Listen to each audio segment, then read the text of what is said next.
Number 5. Apprehension and enclosure. Locke never states with exactitude how the act of appropriation is to be performed. He only gives a few examples.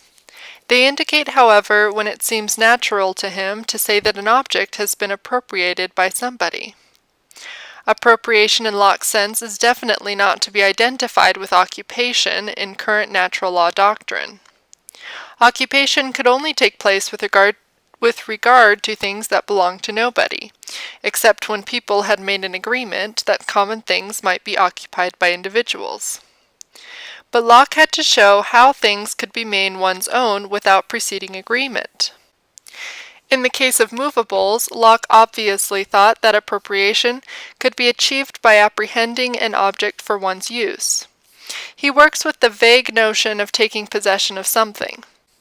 A reflex of the legal doctrine of possession is evident when he talks of the grass my horse has bit, the turfs my servant has cut, as being mine.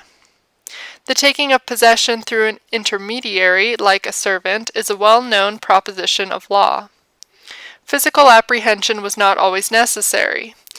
Even amongst us, the hare that anyone is hunting is thought his who pursues her during the chase.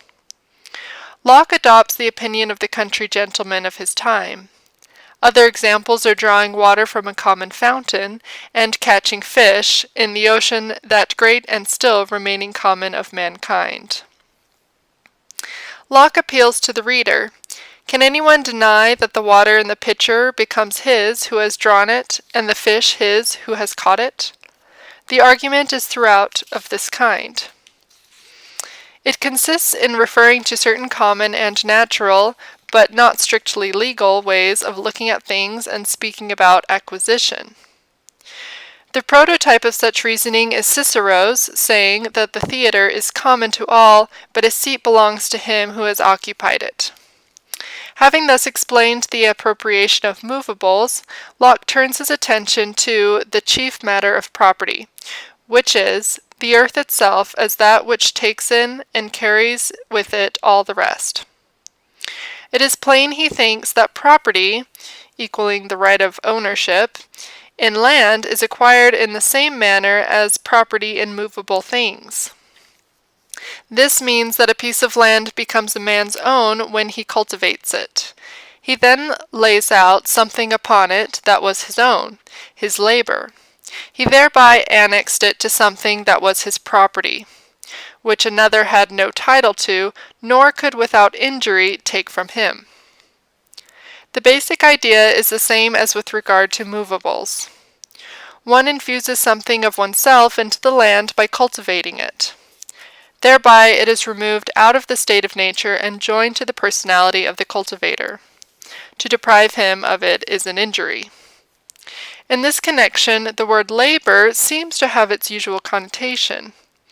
Much is made of man's labor on the earth for its improvement. God commanded man to labor, and the penury of his condition required him to do so.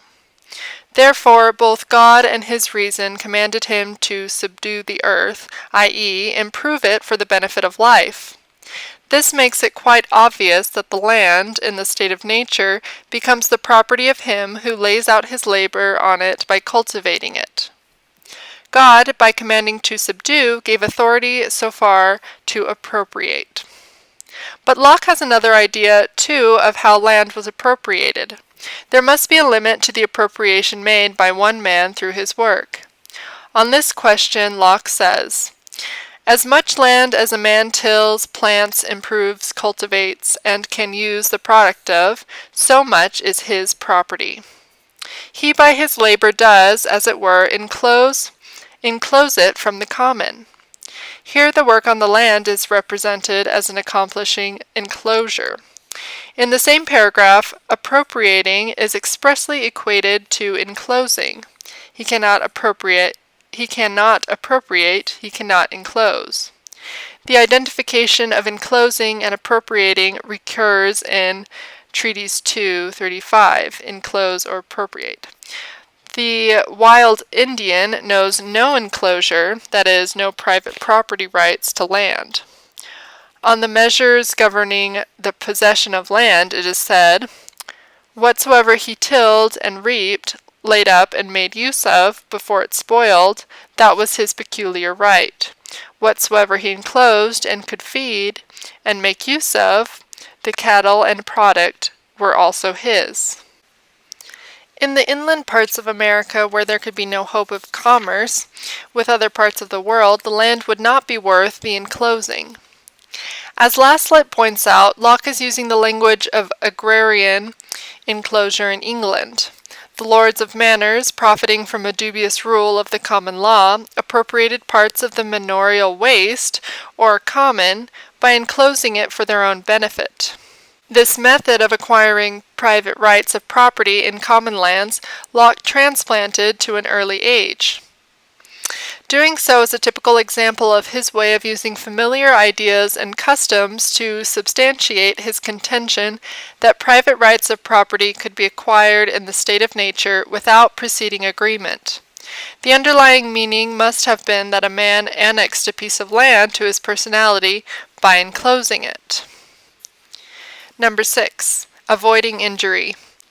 The theory of appropriation needed a complement. Appropriation presupposed that no injury was inflicted on others. How could that be explained?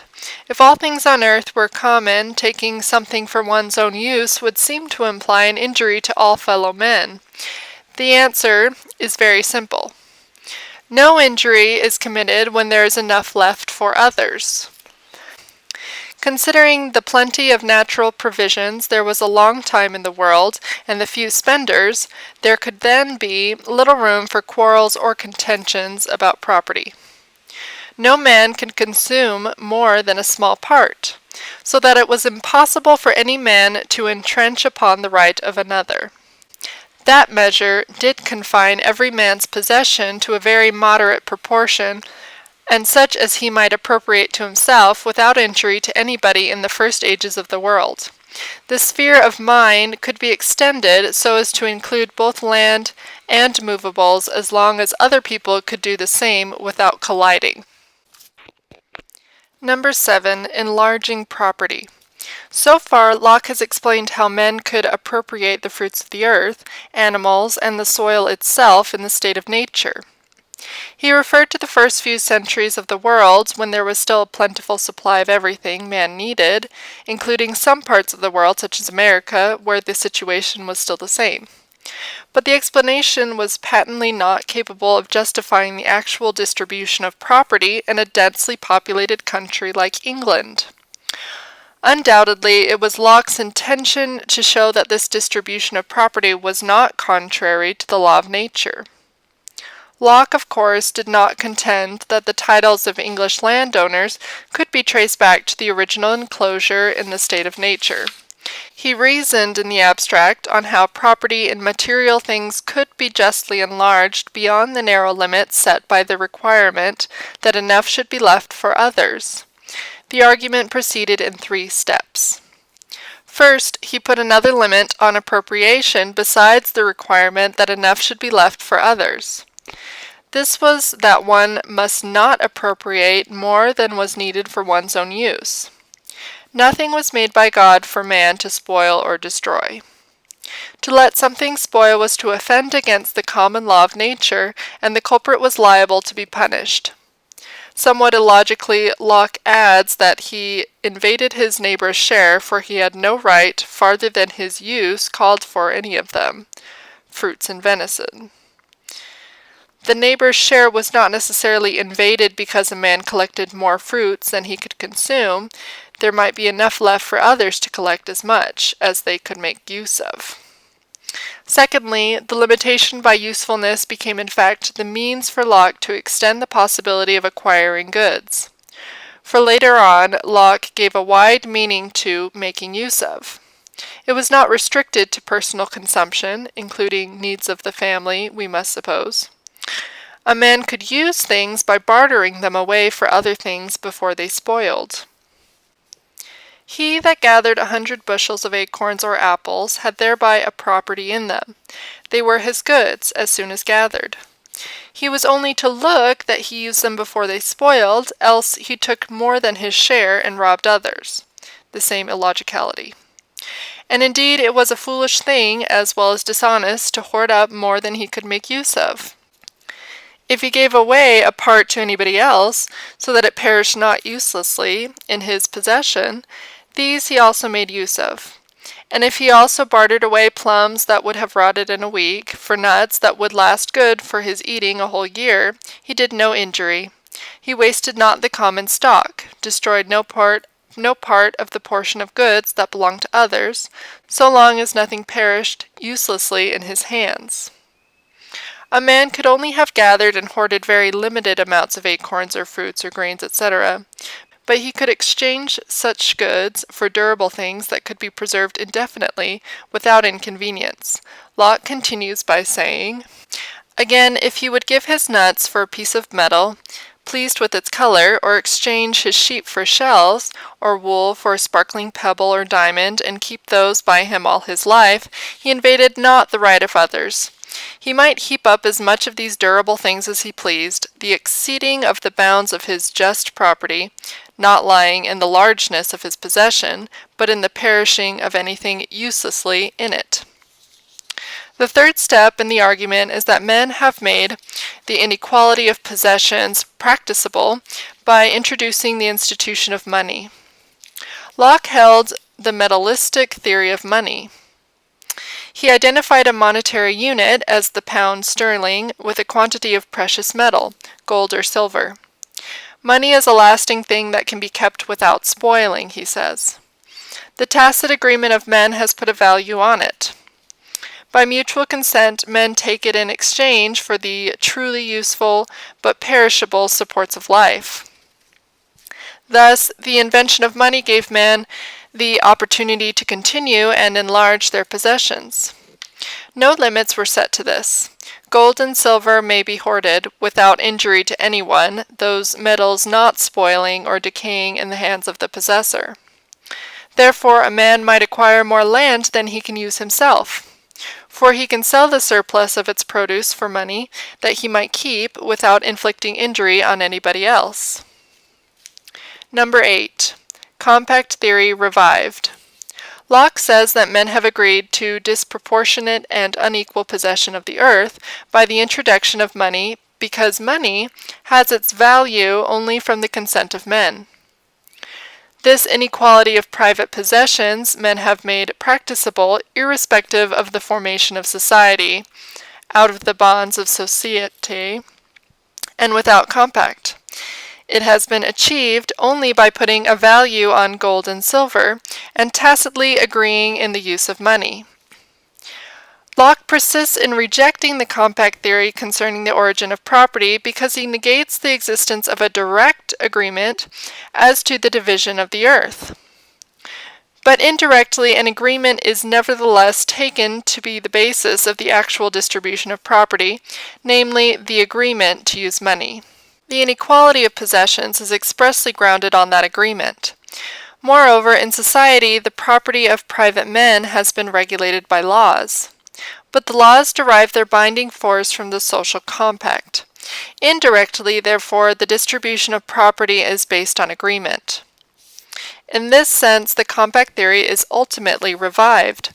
The distribution of property through the introduction of money and through positive law has superseded that distribution which derived from apprehension and enclosure in the state of nature. Now, this investigation has reached its end, but there is a prominent feature in Locke's theory of property that has not been examined here. The emphatical assertions that the value of things is mostly due to the labor spent on them. It is labor indeed that puts the difference of value on everything, Locke says. This contention is evidently connected with the theory of property, but the nature of the connection is problematical. The usual interpretation is that Locke's theory of property is based on the labor theory of value. For my own part, I cannot share this view. I have come to the conclusion that the relationship between the value propositions and the theory of property must be defined in a different way. But the question is rather complicated. To discuss it would require a separate article.